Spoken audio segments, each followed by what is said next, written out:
Mas falando em Brasília, nós queremos conversar agora com a nossa correspondente em Brasília, se a Ruth já estiver pronta aqui, porque nós tivemos um furdúncio muito grande também, né? Aliás, vários aqui nessa semana, começando ali pelo Silvio Almeida,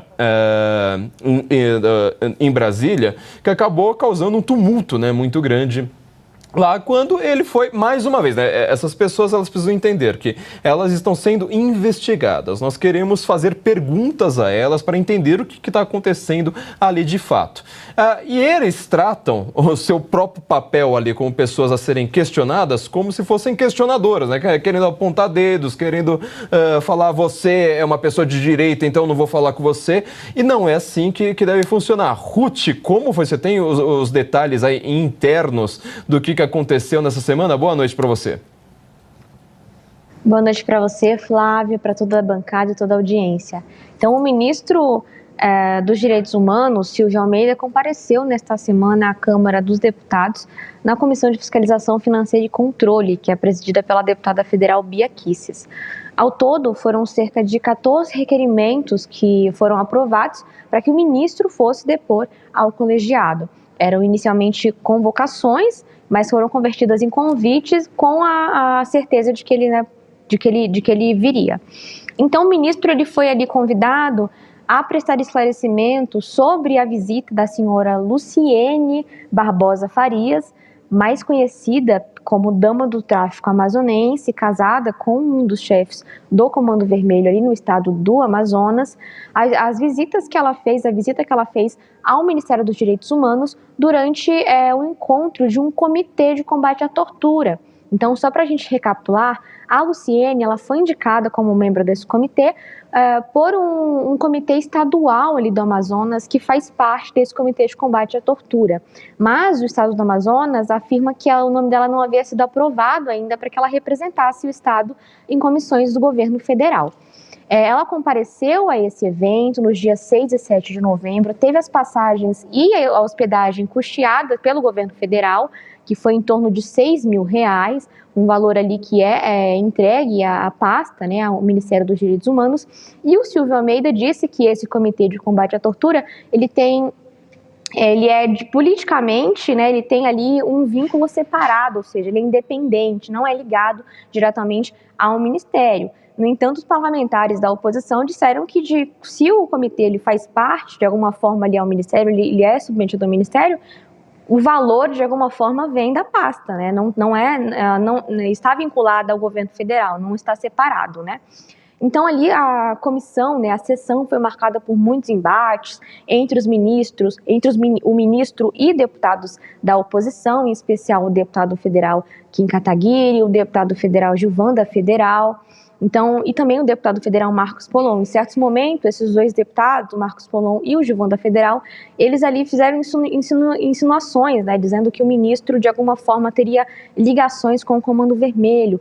O deputado Gilvan Federal disse que o Ministério dos Direitos Humanos e o Ministério da Justiça, do ministro Flávio Dino, tinha ligações com o Comando Vermelho.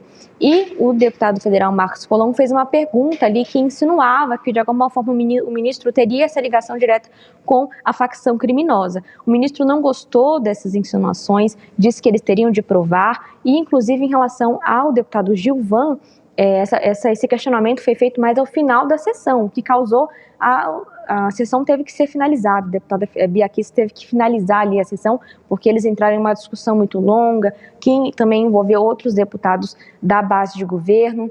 E ali alguns esclarecimentos não foram prestados ao colegiado e a sessão acabou com esse desentendimento.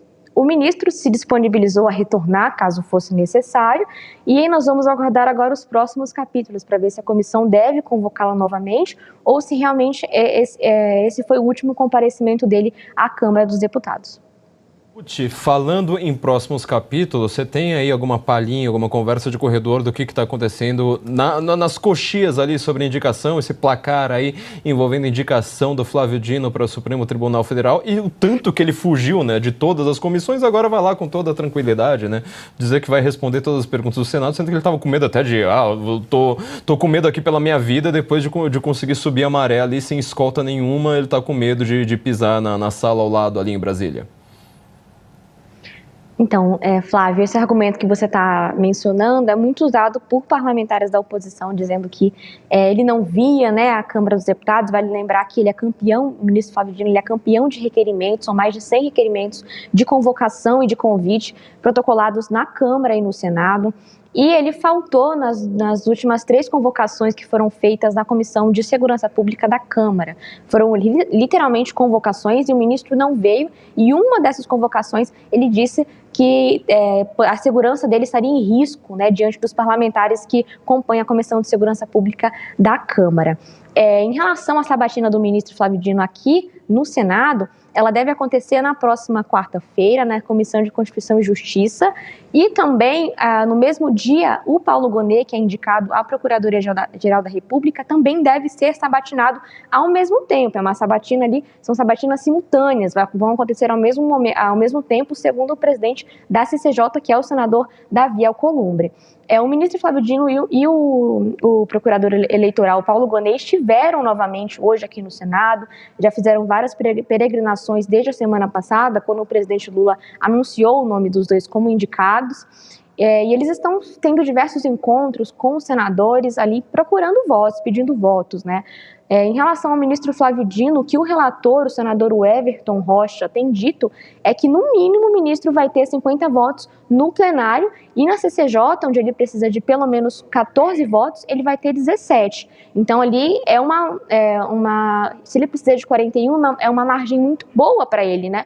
Mas é isso o que o relator está dizendo. Em relação ao Paulo Gonet, ele tem uma resistência muito menor, né? Os parlamentares da oposição, pode ser até mesmo que a bancada libere ali os votos em relação ao Paulo Gonet, para que cada um vote de acordo com o que deseja.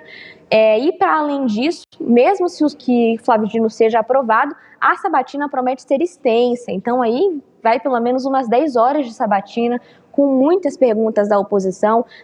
Como o ministro não veio ao Congresso, à Câmara, dar explicações sobre CPMI, sobre Polícia Federal, sobre diversos outros assuntos, a oposição deve usar a sabatina para questioná-lo sobre diversos temas.